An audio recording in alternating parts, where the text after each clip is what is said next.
Brother OG Law. You ready, brother? Give it to him.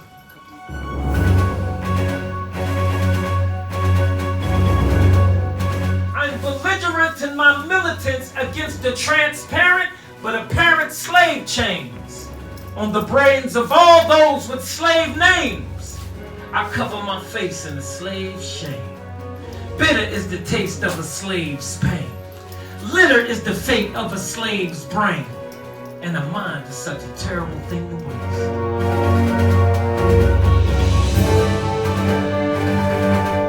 I can say the work that he does is definitely great, you know, and like he says, you don't want nothing to happen to you before you become an advocate. You know, I witnessed him take people out of cop cars, and that's one thing I never seen nobody do. You know, no matter how much pool they got or whatever, I ain't see somebody talk to the cops. This young man going through this, I know his family, blah, blah, blah. Get him out there, he'll go home, clean yourself up, take care of yourself.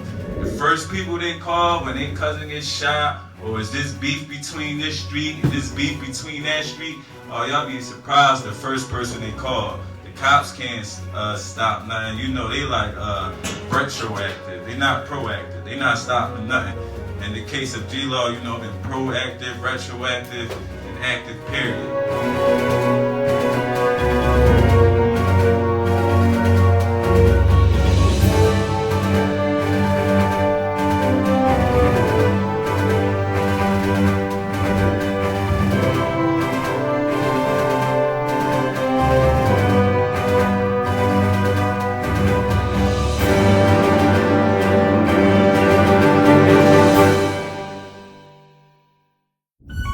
My name is Brandon T. Jones. I'm a nationally recognized motivational speaker. OG Law mentored me. SCI Albion in prison. I was upstate during 5 years on an attempted homicide situation that I got myself caught up in, being in the Philadelphia drug trade. But one day I was in a jail cell. I was up in Montgomery County getting ready to go upstate for my attempt right before I got found guilty. Me and my cellmate at the time, we both couldn't afford a pair of headphones, so he had one ear in his ear, I had the other in my ear. What we used to listen to was Lockdown Love Dedication, Golden Girl, Power 99. His brother came on the radio. His name was Triple X Con Mike Tabon. So we like, you know what, Golden Girl, the book, everything, yeah, I'm making money, but guess what? In Philadelphia, man, it's a lot of young people dying. And the only way that I know how to give back is to do it through my music, through my art, through my pain, through my speaking. And that's where I found the brother, you know what I mean? 3 years later, God put us together in SCI Albion. And he started talking about the brothers coming together, the sisters coming together, us doing some different things that's not the norm here in Philadelphia. Brother Michael showed me how to do some things. He showed me how to stand up for myself, how to be held accountable, even when we don't have all of the necessary education to go and get the dream that we're chasing. He taught me how to not just speak, but speak with authority. Also, he showed me how to go downtown and talk to these individuals that have certain powers over us, whether financially or education-wise or politically in our community. He showed me how to talk to these people. But if that's your city councilman, you can go talk to them.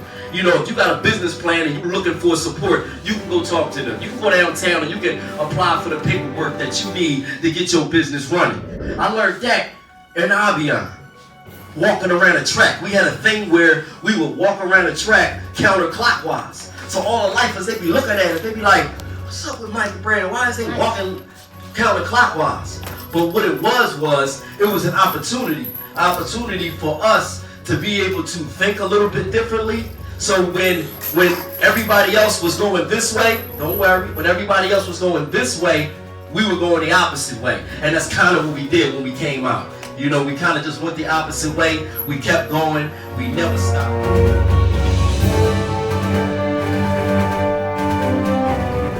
Me and my man running the streets with a bucket and a cake. That's all we had. And we didn't stop for nothing. We didn't have no financial backing. We didn't have nobody helping us, supporting us. What we were doing outside of people that do help us with the funding and, you know, the GoFundMe and all that. Besides that, there was no financial backing. There was no real money behind it. So every day we got up, we was hungry. We couldn't eat unless we hustled. I'm just a young brother that came from under G, He taught me a lot. He taught me how to stay positive, take what I know, turn it into a business, turn it into an opportunity to put other people in the business.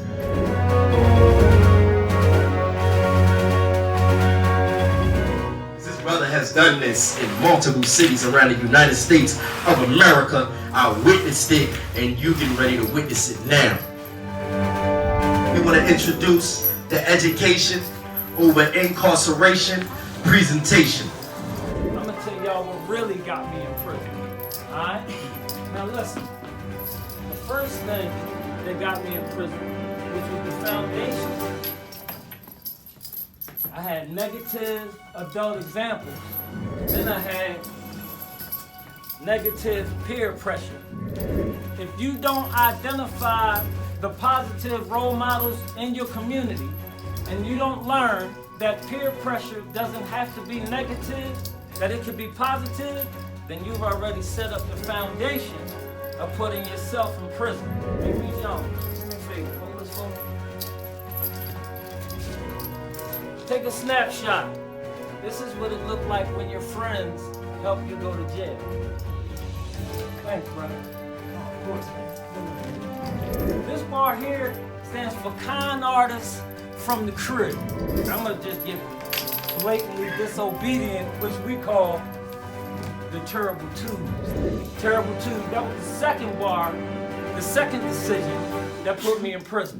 When I developed the Heart to Steal, that's when I put another bar that put me in prison.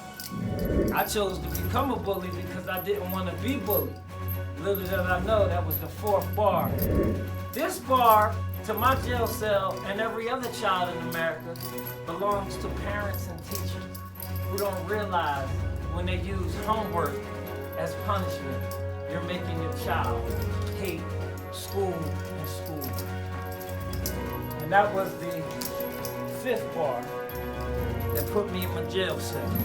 After that, I started hooking school. But I opened up another door. Now I'm lying to my parents. Now I'm cheating on tests. So I'm lying, I'm cheating, and I'm hooking in school. So now that I'm hooking in school, the drug dealer came up. I got my phone so the drug dealer could contact me. And I got my gun so I could defend the drugs that he gave me. And I got my package so that I could sell the drugs. So now that I ain't in school hooking, I'm a full-time drug dealer. Don't get high off your own supply. So once we start popping the Xannies, popping the perks, now you done messed up that drug war money. Somebody got to get robbed tonight. And so now I'm robbing people. And so before I knew it, this bar here was, after committing all them crimes, I dropped out of high school. I got so high, I just dropped out of high school. And that was the final bar that put me in the prison cell. This is a mentor presentation that I want to take to the young people of Philadelphia and America.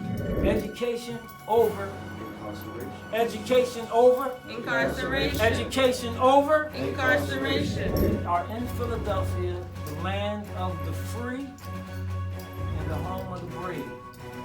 But yet we look at third grade reading scores to decide how many prison cells we're going to build. So out of every prison suit in America, there's millions of us who wear this orange prison suit. But we can take this thing off, y'all. We can become businessmen. We can become entrepreneurs. We can become motivational speakers. We can become artists. We can become singers. We can become anything we want because we understand that when we put education over incarceration, I'm glad my socks match today. All things are possible.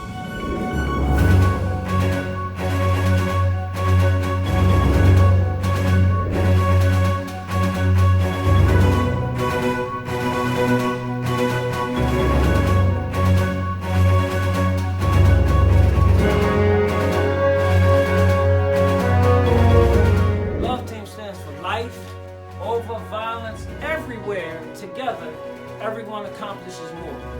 If you have a cash app, I would appreciate it if you would cash app Love Team 7. Cash app $ Love Team 7. Then go online tomorrow and watch your dollars at work. We have a mobile community crisis center on wheels designed to drive to a neighborhood that is warm.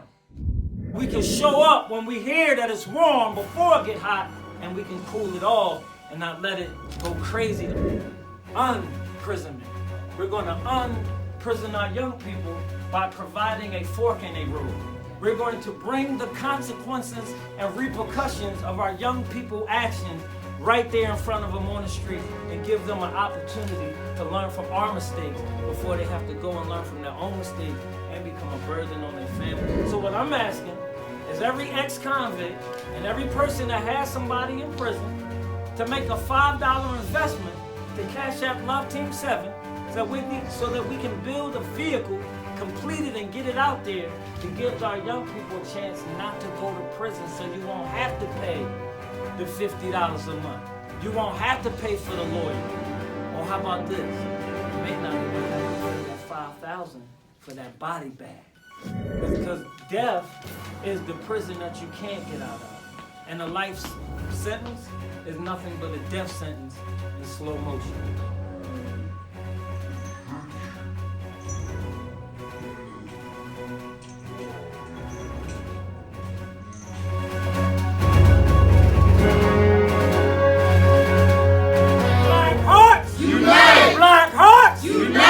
Pop-up shop with Black and Nobel, baby!